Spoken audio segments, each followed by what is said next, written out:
Welcome to the Black Liturgy. They were eating people, and they knew it. That's not the horror. The horror is, they liked it. You were never meant to hear this story. The record books don't hold it. The state denies it. And the parish that once bore the name Cypress Hollow has long since been swallowed whole by the swamp. It's as if the earth itself conspired to forget, but not everyone forgot. And if you're still here, neither will you. In 1854, Louisiana was a land caught between the old world and something darker. Swamps whispered secrets older than the cross, and hospitality masked hunger that ran deeper than blood. It was a place where people vanished, and meat still filled the table. And no one, not even the priests, dared ask where it came from. The center of this was a story no man survives unchanged, a tale not of ghosts or ghouls, but of grace turned grotesque, of sisters, of smoke, and of a hunger that could not be sated. You see, there are truths buried in the bones of this country. Rituals disguised as recipes. Sacrifice wrapped in Southern charm. And there is a reason why some churches won't open. Their basements. Why certain families never spoke again. Why the land feels heavy in certain towns, like it remembers. This isn't just a tale of cannibalism. No, this is a story about consent by silence. About what happens when a whole town trades conscience for comfort. When the ones who smile the brightest are the ones carving up the dark. Because in Cypress Hollow, you didn't just feed your belly, you fed the pact, and it always fed back. Let me take you to a place where meat was currency, kindness was camouflage, and the price of survival was your soul. The sisters weren't monsters in the beginning. That's the mistake people make. Monsters aren't born, they're cultivated, groomed by a system that teaches young women to serve others, no matter the cost. And when that cost comes due, some women learn to cook more than supper. Yulie and Mabel Tobido were the perfect Southern daughters. Cultured, polite, devout. They spoke softly, moved like whispers through fog, and never, ever raised their voices. Their home was clean, their linens fragrant, and their hands, always busy. But what those hands prepared wasn't meant for the living. The town loved them, of course. Because the town was starving. Livestock had vanished. Crops failed. The swamp kept taking, and the roads became coffins of mud. And yet, somehow, meat still found its way to the table. Always smoked, always seasoned, always from the Tobido sisters. It was their gift. Or so the town believed. But gifts, real gifts, always cost something. The sisters said they had a cousin up north, a trapper, but no one ever saw him. No barrels ever arrived. No wagons ever rolled in. Still, no one questioned them. Because the ribs melted on the tongue. Because the stew made you dream of spring.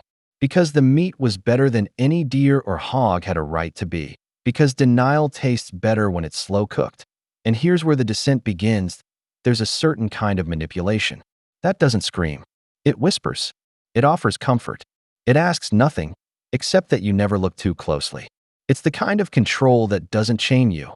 It feeds you and makes you grateful for the caged. That's what the Tobido sisters understood. They didn't hide in shadows. They didn't sneak around. They lived wide open, with lace curtains and porcelain smiles. They brought food to the sick, to the widows, to the church. They hosted gatherings, sang hymns. And when men went missing, well, men always go missing, don't they? One by one, the town stopped asking questions. And when Father Henry arrived from Baton Rouge to restore order, they smiled at him. He was young, idealistic. He believed truth mattered.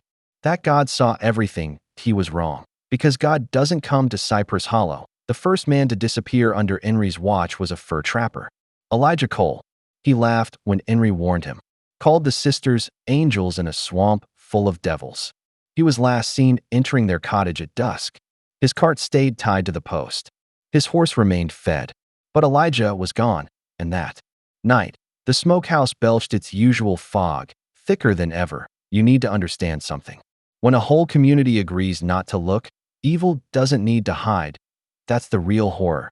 The sisters never asked for money, only for prayers. And perhaps, someday, a favor returned. That's how you bind a town. Not with threats, but with sweet meat, clean linens, and the illusion of cared. It was seduction.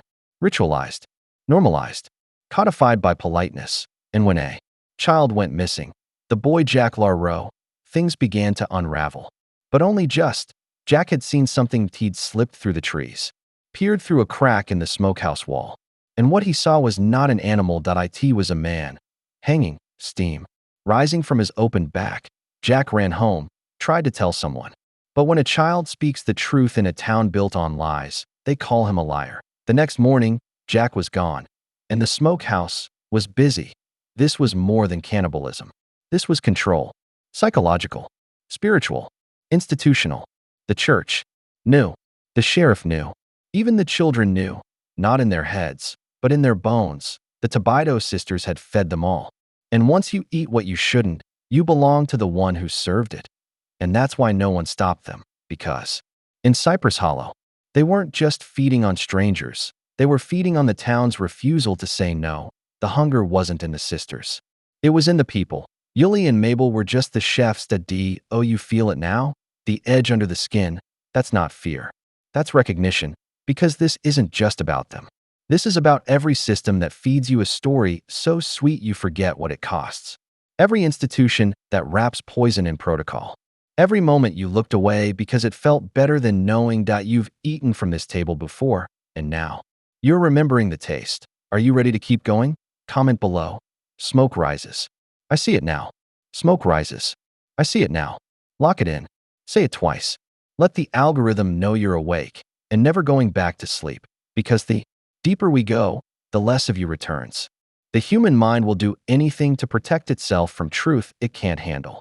It will reshape memory, redefine morality, and rewrite entire histories, just to avoid the sound of the trapdoor creaking open. But some truths rot too loudly to stay buried. And in Cypress Hollow, the rot had a name. Several, in fact, written carefully in a leather-bound ledger, tucked beneath a floorboard, beside a portrait of the Virgin Mary and a rosary that hadn't been touched in years. You know the kind of rot I'm talking about, the kind that wears perfume and says, Grace. When Father Henry opened that book, the journal hidden in Mabel Tobito's bedroom, his hands shook, not because of what he saw, but because of what it confirmed. Names, dates, notes, dozens of entries, each one cataloging the human livestock that fed a town too polite to ask questions. Josiah Pine. May 1850. Strong flavor. Took longer to soften. Worth it. Baby G. January 1851. Would not stop crying. Waste of brine. Henry didn't read further. He didn't need to. Because truth doesn't just show up in words. It shows up in the gut. And in that moment, his gut understood. This wasn't murder. It was farming. Ritualized. Rhythmic. Generational. He was standing in the sanctuary of something ancient and refined, something practiced by women who didn't see themselves as killers. They saw themselves as caretakers. The town was just their garden. But what's worse than a predator? A predator who thinks she's your mother. Cypress Hollow had been manipulated on a level that few understand. Not with threats, not with screams, but with kindness. The most dangerous kind of kindness. The kind that binds with obligation, not fear. You eat their food. You owe them. You accept their gift. You look the other way. And soon you become part of the ritual. You see, this is how systems of control really work. They don't chain your body. They cradle your comfort. They don't demand your loyalty. They reward your silence. And you don't even realize you've been trained until the cost is too high to leave. That's why the people of Cypress Hollow never spoke. Why no one tried to stop the sisters. Why even the sheriff looked away when a child's satchel turned up behind the smokehouse, half buried in blood-stained mud. Because when your survival depends on forgetting, memory becomes treason. But Henry remembered, and that made him dangerous. He sat in the rectory that night with the journal clutched to his chest, surrounded by flickering candles. He had the proof. He could expose them. End this. But how? Go to the sheriff? Bought and blind. The mayor? He'd choked on Tobito ribs just 3 nights ago. The bishop? Too far. Too late. And the townspeople? They would eat the sisters' meat that very Sunday, licking their fingers and calling it a blessing. He was alone, but that's the moment every man who ever stood for truth must face. When you realize the war is not against monsters, but against your own comfort, your own weakness, your own fear of becoming what you swore to destroy. And in that silence, he made a decision. He would not wait for another child to vanish. That he would act. And that's when something strange happened. He wasn't alone anymore. Something Was watching. It started with whispers in the fog, a sound like rustling lace across stone. Then, the soft scrape of something fingernail thin across the rectory's front door. No knock, just a warning. Henry opened it and found a package, wrapped in waxed paper, bound with twine. Inside, a slice of smoked meat, pink and delicate, still warm, and a note, folded once, with handwriting he recognized. You found it, but do you understand it? He didn't eat the meat. He burned it behind the church, but the message was clear. They knew, and they weren't afraid, because here's the thing. Once you become the supplier of survival, you become untouchable. The sisters didn't just feed the town, they became its pulse, its pride, its saviors. Expose them, and you're not a hero, that you're a traitor, and the town will turn on you faster than the sisters ever could. That's the genius of institutionalized evil. It doesn't hide. It integrates. It becomes tradition, and no one wants to kill tradition. Henry watched and waited. He started charting the smokehouse chimney. When it burned, how long, what color the smoke was, and he started tracking the disappearances. Not just the official ones, the whispered ones. The traveler no one remembered the name of. The boy with the limp. The washerwoman from Bayou Teche who never arrived at her cousin's. Did all lined up. Every time the smoke rose thick and sweet, someone had vanished. But it went deeper, because the ledger wasn't the only thing under the floorboards. There were symbols, etched into the wood, painted in a mixture of ash and what Henry could only assume was blood. Circles within circles, a language older than Latin. Runes that didn't belong to any scripture. This wasn't just butchery. It was sacrament, ritual cannibalism disguised as charity. An ancient offering renewed in the swamps of Louisiana under the guise of grace. The bodies fed the people, but the souls, they fed something else. Call it madness. Call it superstition. But when patterns emerge in blood and smoke, even the faithful must consider the unthinkable. And Henry began to understand the truth. The Tobido sisters weren't just feeding the town. They were feeding an appetite that came from beneath the earth. One that whispered to them in the hiss of burning fat. That licked their fingers when no one watched. That waited behind the trees, patient as dusk. Every ritual needs continuity. Every altar needs offerings. And Cypress Hollow was the altar. It wasn't just that the town turned a blind eye. It's that they were being conditioned. Slowly, psychologically, spiritually. The food didn't just keep them full. It kept them numb. It rewrote their instincts, softened their outrage, drugged them on gratitude. This is how power really works. Not with fear. With ritual, not with force. With repetition. Every Sunday, the smokehouse burned. Every week, meat was passed around. Every day, someone vanished. And the rhythm became reality. Because once you teach a people to survive through silence, they'll never raise their voice again. You think this is just a story? You think this ended in 1854? No, it evolved. These systems still exist. Not with smokehouses, but with screens, with schools, with churches, with laws, with pharmaceuticals, with the 6 o'clock news. What are you being fed? Who do you trust to bring you your meat? You still hungry? Good, because the descent has just begun. Say it again below to stay conscious. Smoke rises. I see it now. Smoke rises. I see it now. Next comes the reckoning. You could smell it before you saw it. A sweetness in the air that didn't belong in the swamp. A fragrance of cooked flesh and syrup, like someone had tried to disguise rot with sugar. That's what the people of Cypress Hollow woke up to every Sunday morning. And they smiled. Children danced. Mothers clutched their crosses. Fathers sharpened knives with gratitude. But this wasn't joy. It was hypnosis. By the third week of Henry's private investigations, the pattern had crystallized into something horrifying. The ledger, the symbols, the disappearances, they were all tributaries flowing into one dark river. And at the center of it stood the Tobido sisters.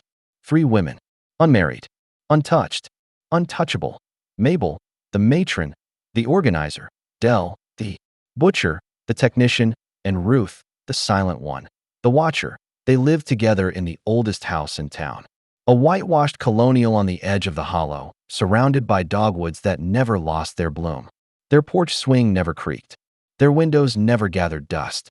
And every week, they fed the entire town without asking for a single coin. That's what made it sacred. Or so the people believed. But Henry had seen the truth point one night. He followed Dell into the woods. No lantern, no shoes, just the moon above and a satchel slung over her shoulder. She didn't walk like someone hiding something. She walked like someone summoned. Her eyes fixed, her pace steady. She wasn't dragging a body. She was carrying an offering. And Henry followed until they reached a clearing behind the creek, where the trees grew in unnatural symmetry, where the ground pulsed with heat, where the air tasted like copper and dreams. At the center, a pit, 6 feet across, carved with those same runes, lined with charred bones. Dell knelt and began to speak, not in English, not in French, but in something older, and the pit answered a sound that wasn't a growl, not quite a breath, more like a memory trying to scream. Henry dropped to his knees, the sound collapsing his lungs. Blood ran from his nose. And when he opened his eyes, Dell was gone. The pit was empty. The offering had been accepted. He stumbled back to the rectory, shaking, unable to pray. The journal now seemed like a toy compared to what he had witnessed. This wasn't just ritual murder. This was communion with something old. Something that had nested in this town long before any church was raised.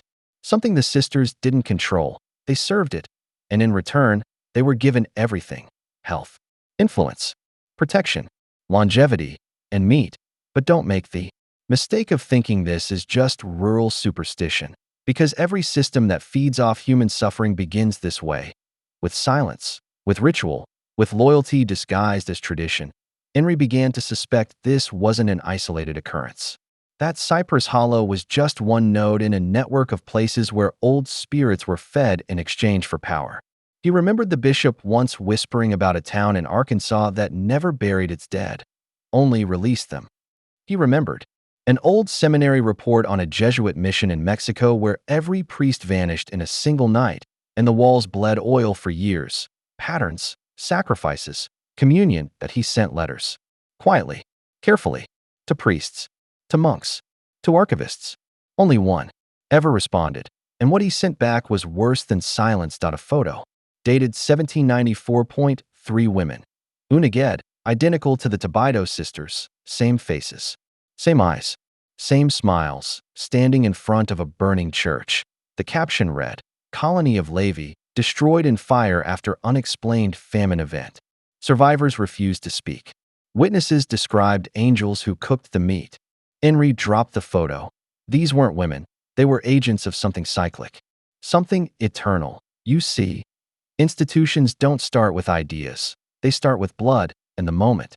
A group learns they can gain power through sacrifice. They do one of two things. They bury the knowledge, or they build a religion around it. Cypress Hollow had chosen the latter, and it worked. The sisters never aged. Their crops never failed. No disease ever spread through the town. Even in times of plague and war, Hollow stayed safe. As long as the smoke rose, as long as the pit was fed. You don't have to believe it, but the system doesn't need your belief. It only needs your compliance, and that's the brilliance of it. No one questions generosity. No one investigates comfort. And no one thinks evil would serve itself on fine china and smile. Henry realized he couldn't just expose the sisters that he had to destroy.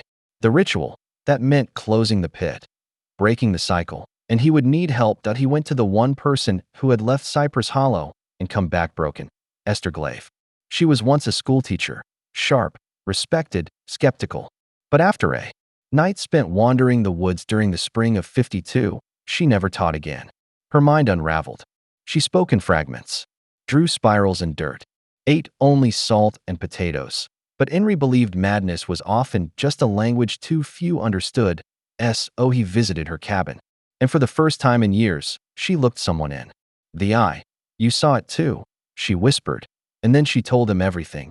The pit was older than the swamp, older than the trees.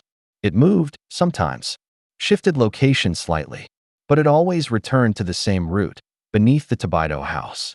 That's why they never left. That's why no one ever bought the land. The family line stretched back hundreds of years, and the sisters were just the newest faces on an ancient mask. Esther had tried to stop it once. She had found the grimoire. She had read the counterrite, but her tongue had blistered. Her hair had fallen out. Her sister had vanished the next night. You don't fight old gods without payment. But Henry wasn't asking her to fight. He was asking her to guide. and she agreed. Together, they planned. They charted the ley lines beneath the town, located the convergence points, timed the rituals. Every Sunday, the power flowed strongest. That would be the night they would strike. But they only had one chance, because once the sisters knew they were being challenged, they would unleash everything, and Cypress Hollow would be swallowed, not by fire, not by war, but by memory, because the people wouldn't resist. They would remember wrong. They would choose comfort. They would call the devourers their saints. And worst of all, they would thank them. That's how systems last. That's how evil survives. Not by hiding to be why being remembered as necessary.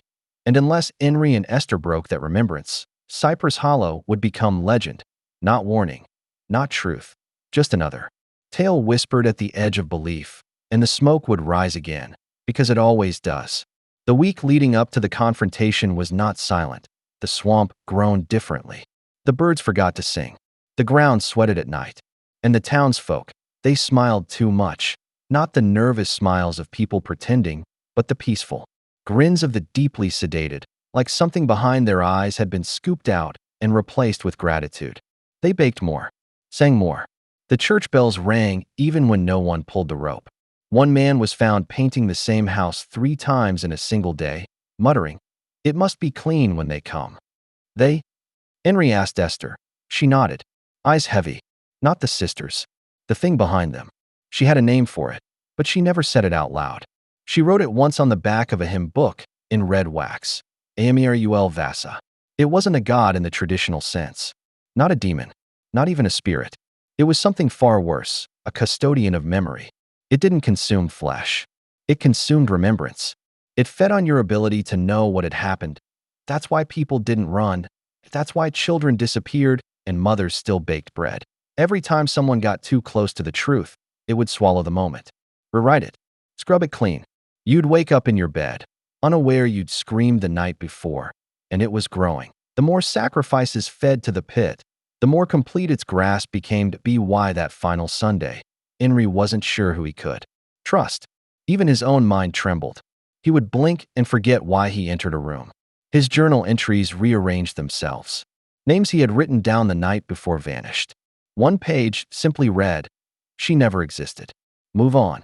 But he knew that wasn't true. He remembered little Abigail Fontaine, the 6th child to disappear. That month, he remembered her pink dress. He remembered her scream.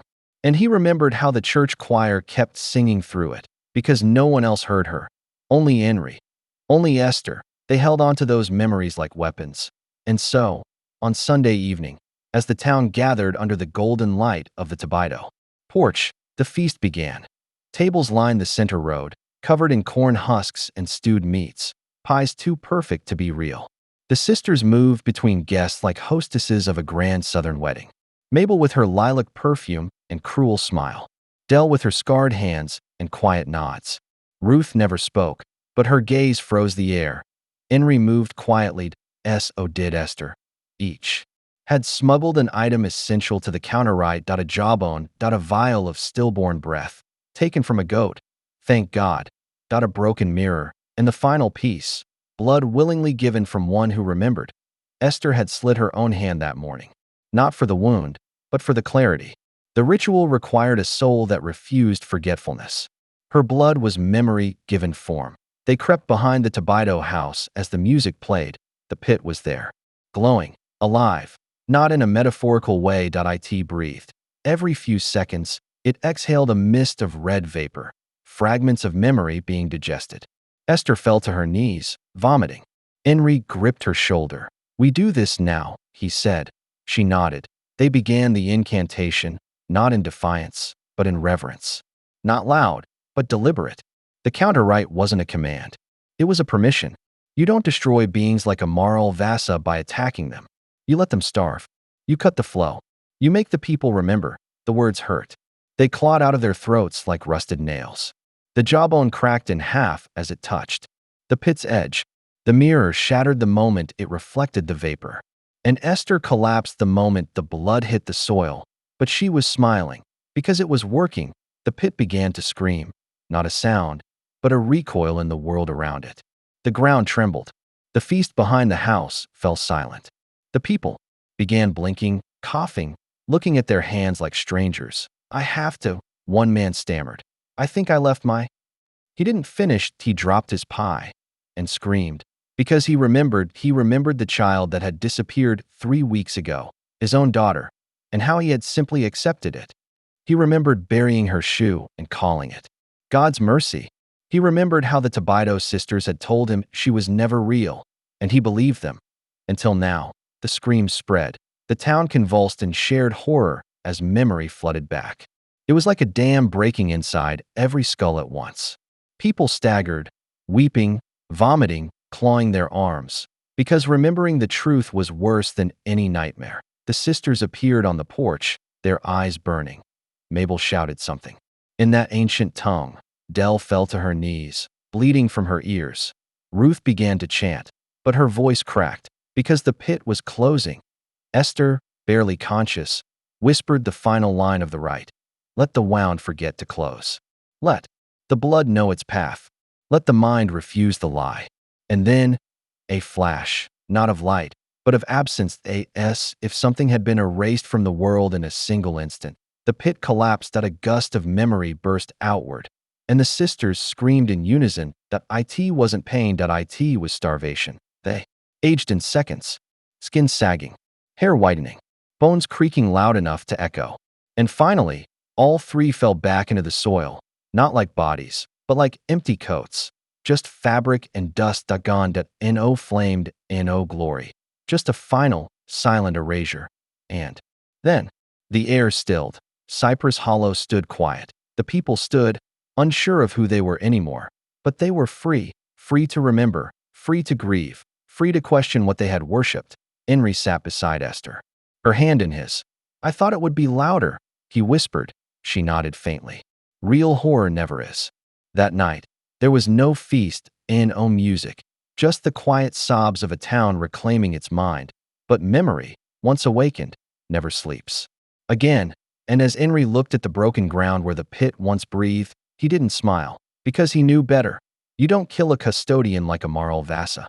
You just lock the door, and doors can be reopened, especially by those who want to forget again. The next morning, Cypress Hollow looked like a place that had been half dreamt and half burned. The dew sat strangely on the grass, too still, too heavy. Birds returned, but they didn't sing.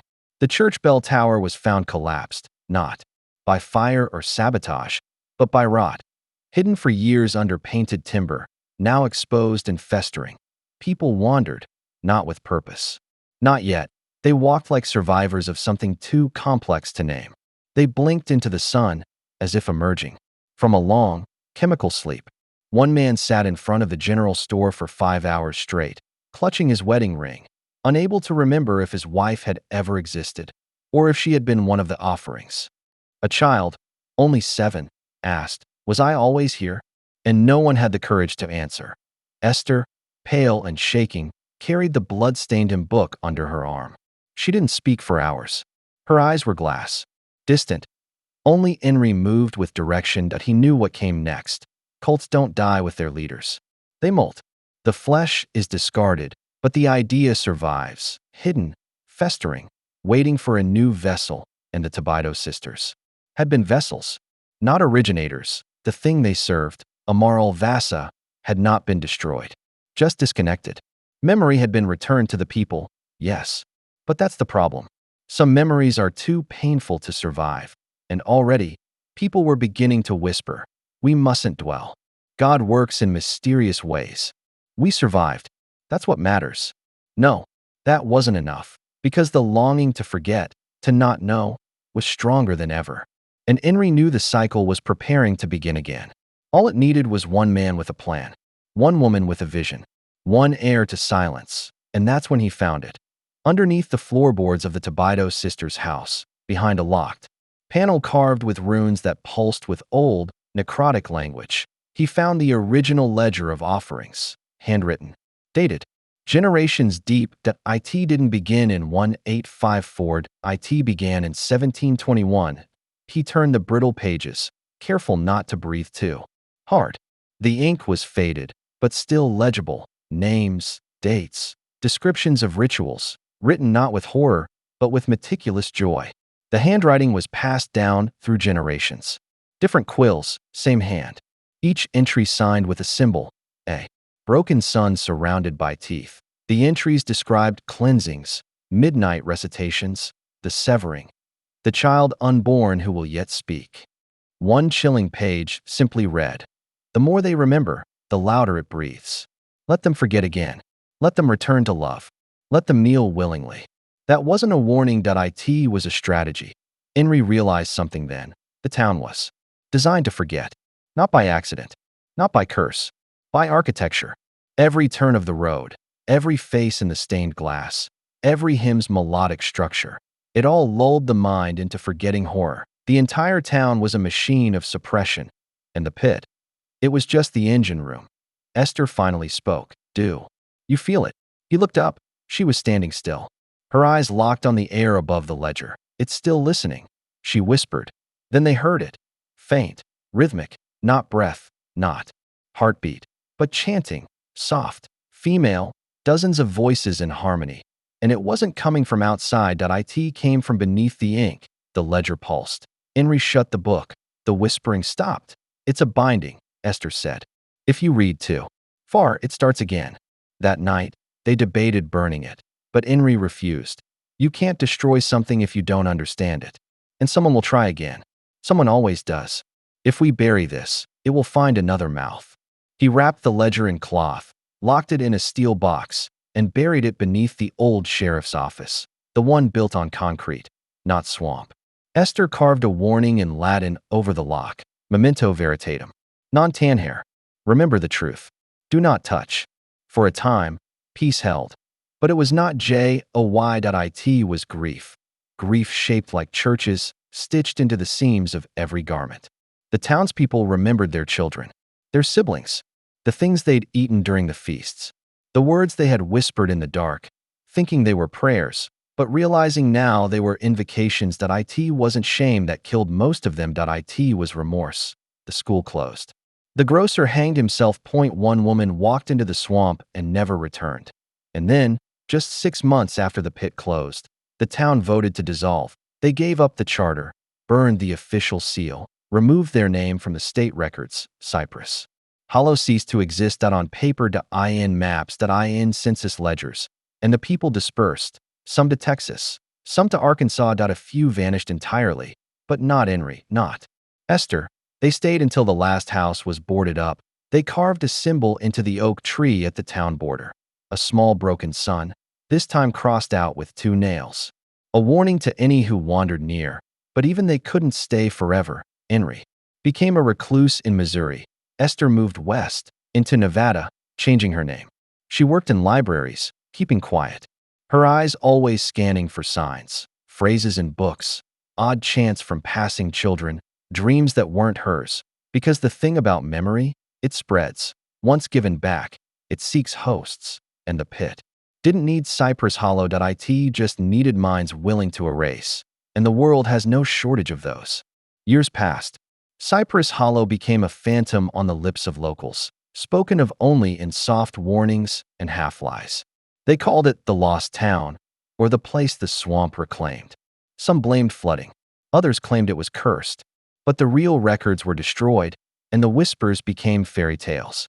Easier to forget that way. But memory is a patient disease. In 1896, nearly 4 decades after the collapse, a railroad company, Bay and Southern, was contracted to expand a line west through the abandoned areas of Louisiana.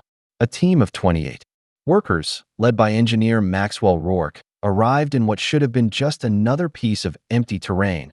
But it wasn't empty. Not exactly. They found a town with no name. Homes rotting but intact. Church burned, but steeple rebuilt in wood. No signs of life. No records.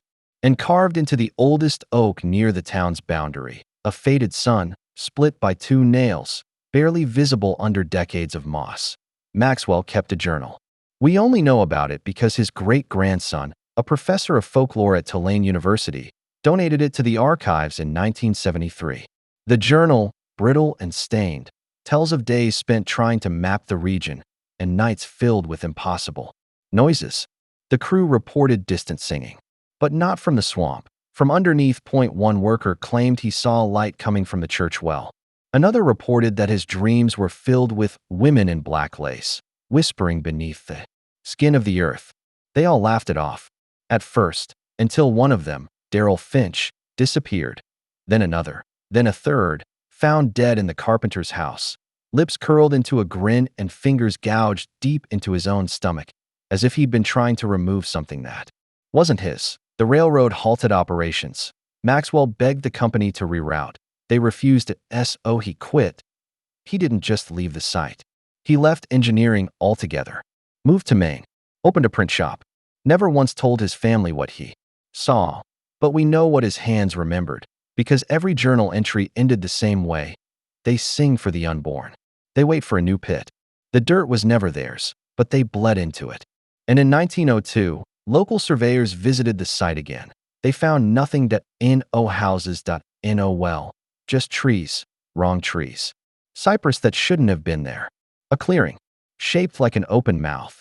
And in the center, a single object, the steel lockbox Henry had buried.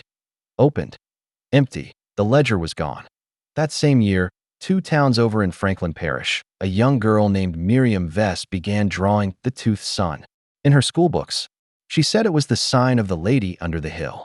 When asked who that was, she whispered, "She tells us what to forget." And that's when the pattern began again. Small, at first, farm animals vanished. Infants born with teeth. A minister's wife drowned in 2 inches of water, eyes wide open and hands folded like she'd just finished praying. Miriam disappeared in the fall of that year. No trace was found.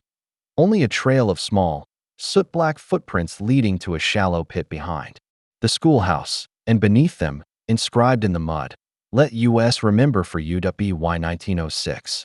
The town renamed itself, tried to start over, but the shadows didn't care because the ledger had been read again. And when you read it, you don't just see history. You awaken contracts, not legal ones. Older ones. Primordial. Agreements made in blood and belief. And someone had signed again. Who?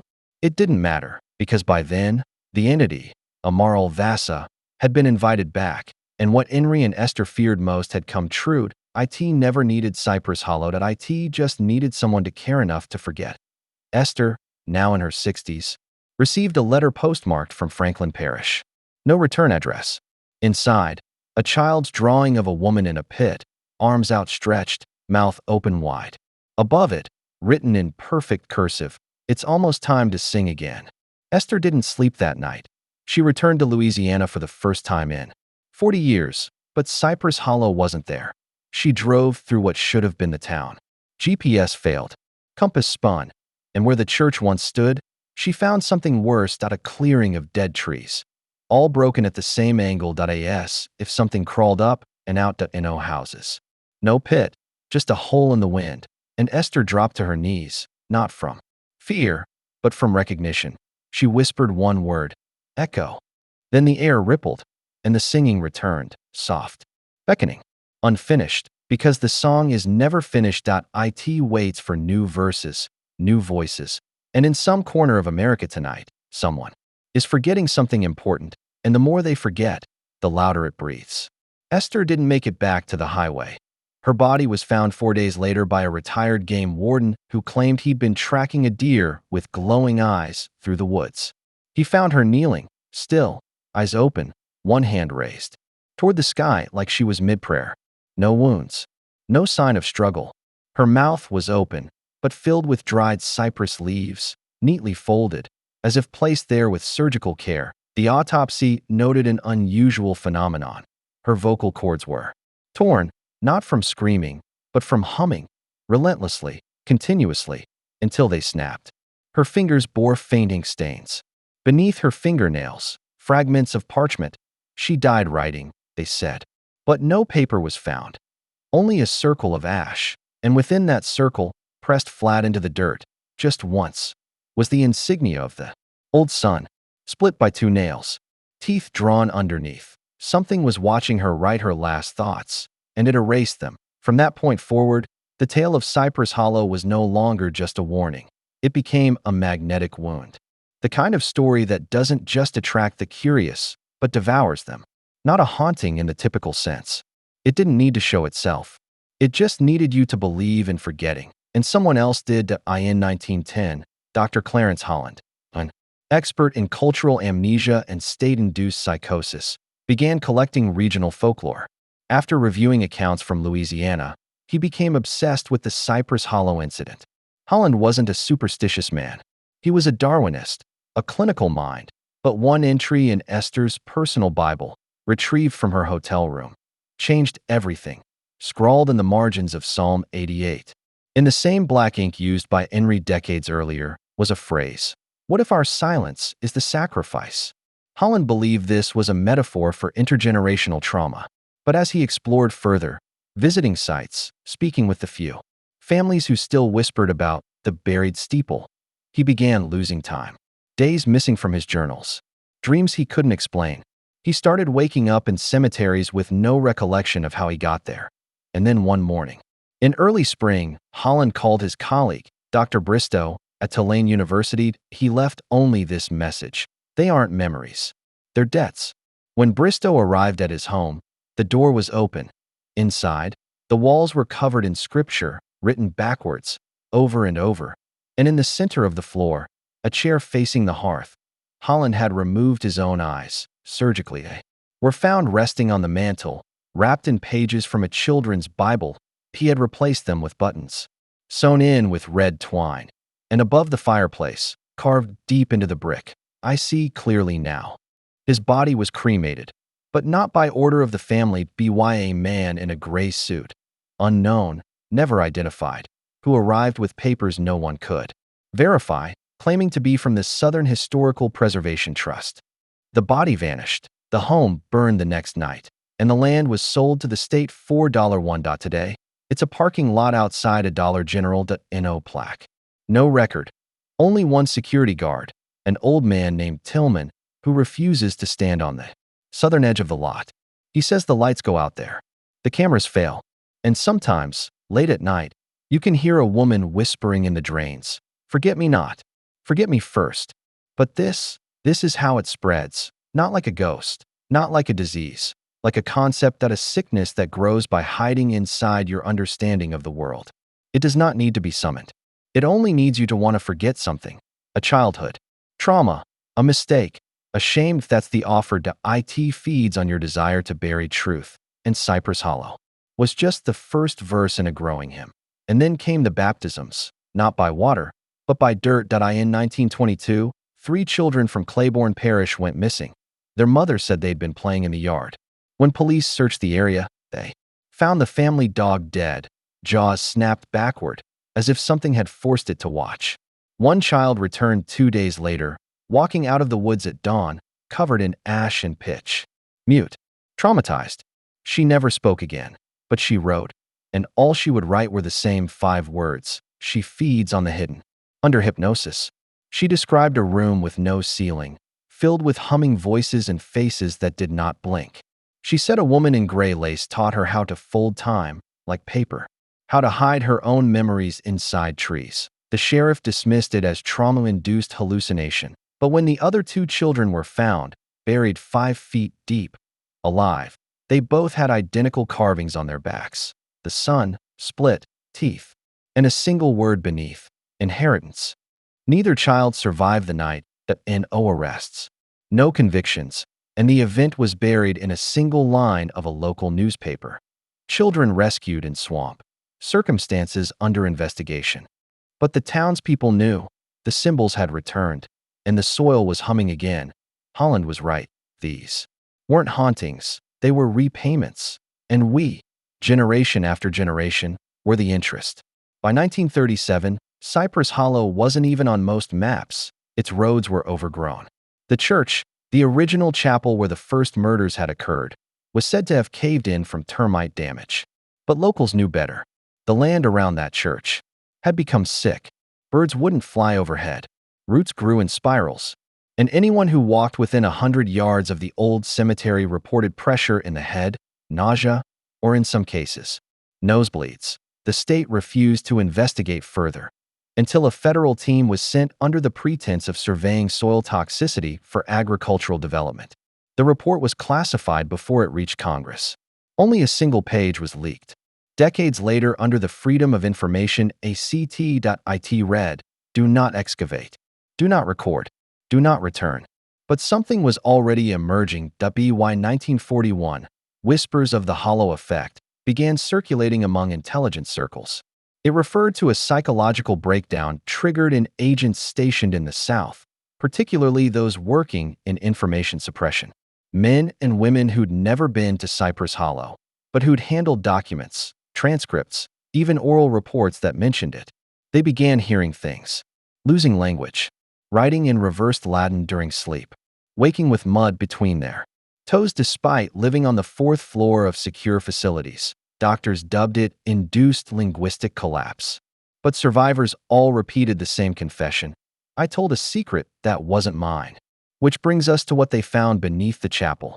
Not during excavation, no, that was forbidden, but through seismic imaging. In 1943, the Army Corps of Engineers quietly ran underground scans of the Cypress Hollow perimeter under the guise of mineral resource detection. They found a chamber point 200 feet below the surface, hexagonal in shape. Perfect geometry. No natural formation matched it. Within the chamber, faint heat signatures flickered on and off. No consistent pattern, like a Morse code made of absence. But here's what chilled the analysts. The chamber wasn't empty. It had an altar, and behind the altar, a figure, motionless. Human-sized. It was facing the scan. The project was shut down the next day. All files were ordered destroyed, but not everyone obeyed. Dr. Lyndon Reeves, a data analyst assigned to the project, made a copy of the imaging files and smuggled them into a university lab. He worked in secret for months, cross-referencing the seismic data with biblical geometry, ancient Mesopotamian burial architecture, and geomantic alignments found only in pre-Columbian indigenous rituals. What he found was terrifying. The chamber had been intentionally built, not by the settlers, not by the church, but by something older. The soil layers confirmed it. The structure predated European colonization, maybe even humanity. Reeves wrote in his final notes, "It's not a prison. It's a pulpit." And then he vanished. His house burned to the ground. No remains. Only one item left untouched in the fire, a charred journal, its cover miraculously preserved. The first page was torn. The second page read, "You cannot bury what speaks in silence." That phrase was later found etched into the desk of another missing person, Sarah Neely, a child psychologist who in 1951 began studying cases of inherited mourning in Louisiana. She believed children were being born grieving. That the trauma was not environmental, but genetic, somehow encoded. But it wasn't the grief itself that unnerved her. It was who the children said they were mourning. "The gray choir," one boy said. "They sing beneath us." "The lady with dirt eyes," said another. "She's not waiting to be found," whispered a girl in Shreveport. "She's waiting for you to forget where you put her." Neely's breakthrough came when she recorded the dreams of 3 siblings who had never visited Cypress Hollow, yet described, in chilling detail, the exact layout of the buried chapel, the altar, and the spiral staircase of mud beneath it. All 3 drew the same symbol, a sun, split, with teeth. The oldest child, Michael, just 7 years old, told his mother the following before falling into a week-long coma. "She's not sleeping. She's counting. And when she reaches the end of the hymn, someone wakes her up." He never recovered. And Neely? She began speaking in tongues. Not ancient languages, but something stranger, reversed phonetic gibberish that, when played backwards, formed complete sentences. One recording was decrypted by a linguist from the University of Chicago. It said, "You are already hers. The forgetting is proof." The implication was horrifying. The entity, or consciousness, or system, beneath Cypress Hollow didn't need your worship. It just needed your neglect, your willing blindness. The more people dismissed the truth, the stronger it became. Which brings us back to the modern day, because this isn't a ghost story. It's an information virus that a weaponized silence, and every attempt to erase it, to suppress it, only makes it more intricate, more insidious. Because, like mold in a sealed room, it thrives on the absence of light. And now, it's humming again, because you're listening. 1958, a girl named Evelyn Barksdale disappeared from her front porch in Oxford, Mississippi. She had been sipping lemonade. Her mother was just inside, folding laundry. The porch swing was still moving when she noticed Evelyn was gone. No signs of struggle. No footprints. Only a small, folded piece of newspaper was found where the girl had been sitting. The article was not from any Mississippi publication. It was dated March 9, 1854, from a now-defunct Louisiana journal. The title read, Reverend Collier to Bless New Chapel in Hollow Settlement. There was no blood, no note, no demands, just that paper.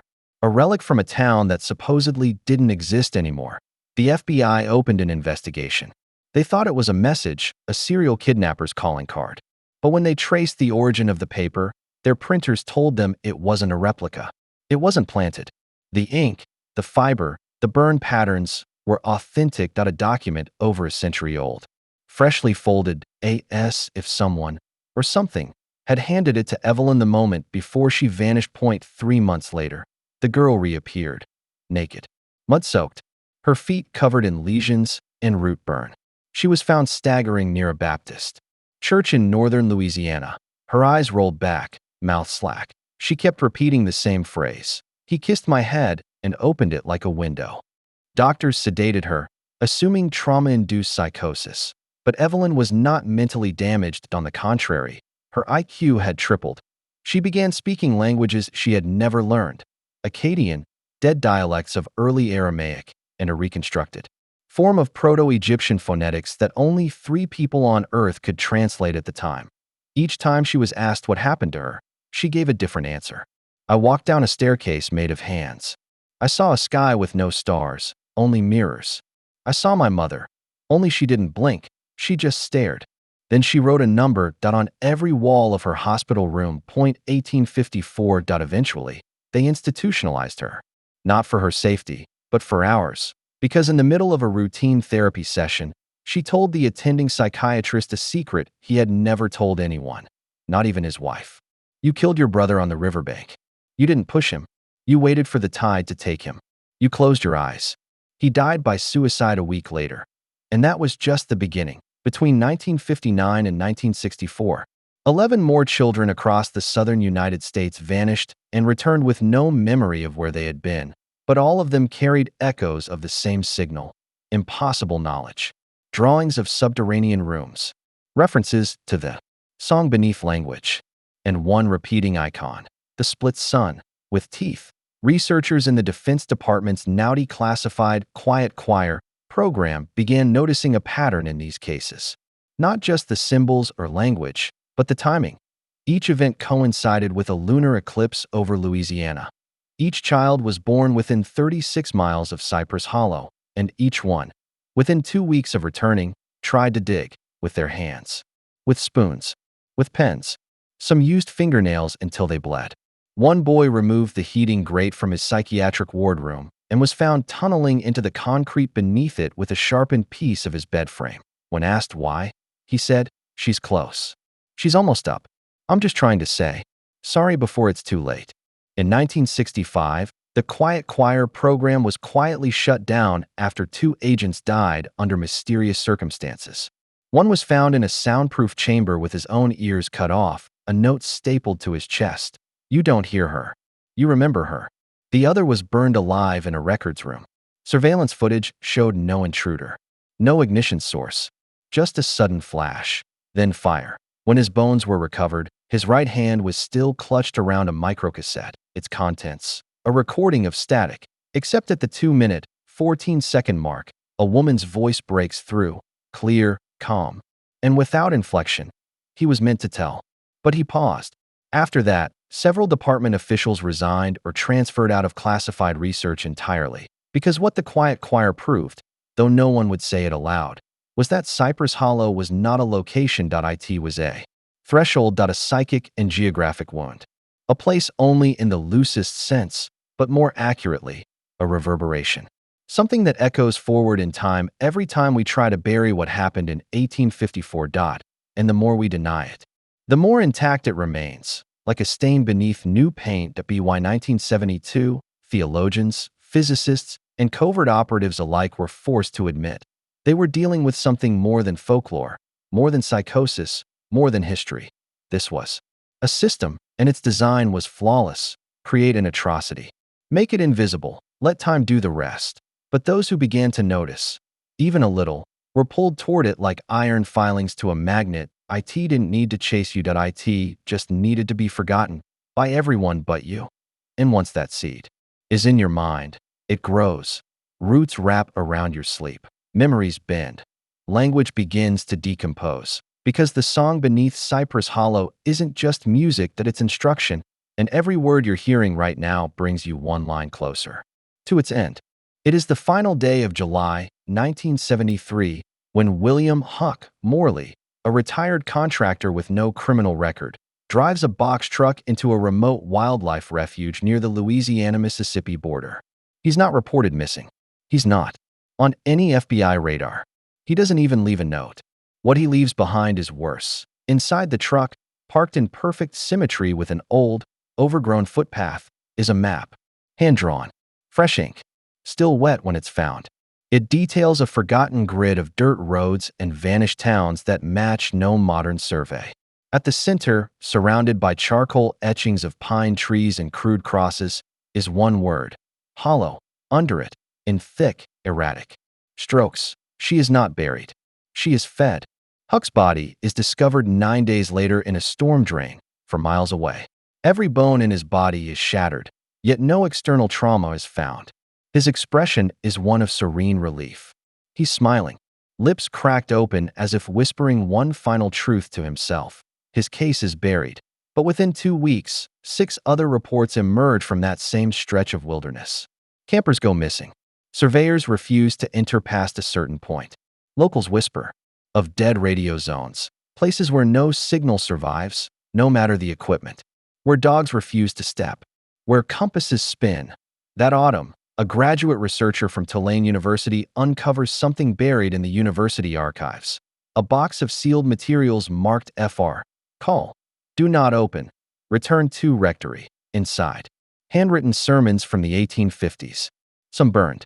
Others soaked in blood. All from Reverend Elijah Collier, the same man whose name appeared in that 1854 newspaper clipping found with Evelyn Barksdale. His writings are unhinged, repetitive, almost symphonic in their madness. But what chills the researcher is that Collier was not writing sermons for the living, that he was writing for someone beneath. Point 1 passage. The flesh above feeds the choir below. Do not interrupt the melody. Do not change the key. The listener beneath remembers the first breath. She knows the chords of guilt. Another reads, she will rise not in fire, but in silence. And the silence will become law. He describes Cypress Hollow not as a place, but a mouth, a living structure built on patterns of grief, secrecy, and ritual denial. A town is easy to destroy, but a town built of forgetting, that builds itself. And here, the final page, sealed with wax and string, opens with a single chilling statement. I did not build the chapel. I merely opened what had always been beneath it.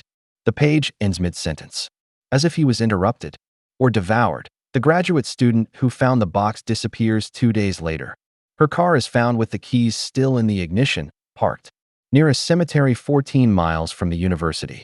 No signs of struggle, no signs of departure, just a napkin on the passenger seat that reads, no more sound, just listening. The cemetery, founded in 1853. On the headstones, names with no birth dates, only a shared death year. 1854. The deeper you go, the more 1854 stops being a date and becomes something else. A code, a location, a psychological firewall, an era trapped in a loop of unacknowledged atrocity. Every time someone gets close, through dreams, research, or accident, they begin to echo its effects. They stop being individuals and begin to act like antennas, repeating its symbols, mapping its architecture, becoming infected with what cannot be remembered but will never go away. Some call it mass hysteria, some call it demonic resonance. But those who've looked it in the eye, those few who've heard what the children heard, know the truth. There is a female entity tied to Cypress Hollow. Not a ghost, not a demon, something far older, something that predates human belief systems. The closest name that scholars can agree on from recovered texts is Volantul, she who listens between stones. She does not speak. She never has. She responds. And only when the world forgets her enough to become soft again. You don't summon her. You remember her. Even without knowing. A flicker of static, an ache in your teeth. A silence too symmetrical to be natural. If that's all she needs. In 1983, an amateur ham radio operator in Georgia picks up a signal he can't trace. Low frequency, buried under white noise. He cleans it, boosts it, enhances it. What he hears is the sound of a child humming, followed by the creaking of wood, and then a sentence, barely audible. The porch swing is moving again. He dies of a brain aneurysm 2 weeks later, but not before mailing the tape to a university lab in Boston. The tape is still there, sealed in a lead-lined box in the basement of a restricted library wing. Every few years, someone tries to digitize it. Every attempt ends in seizures, temporary blindness, compulsive muttering of the same 3 digits, 1-8-5, that the 4th digit never forms. Because the event is not yet complete. It is ongoing. Not a tragedy that happened, but one that is perpetually happening, just outside of perception, and now, by hearing this, you are closer than you've ever been to what lies beneath that town. What they buried in the name of Southern hospitality. The mouth in the dirt that never truly closed.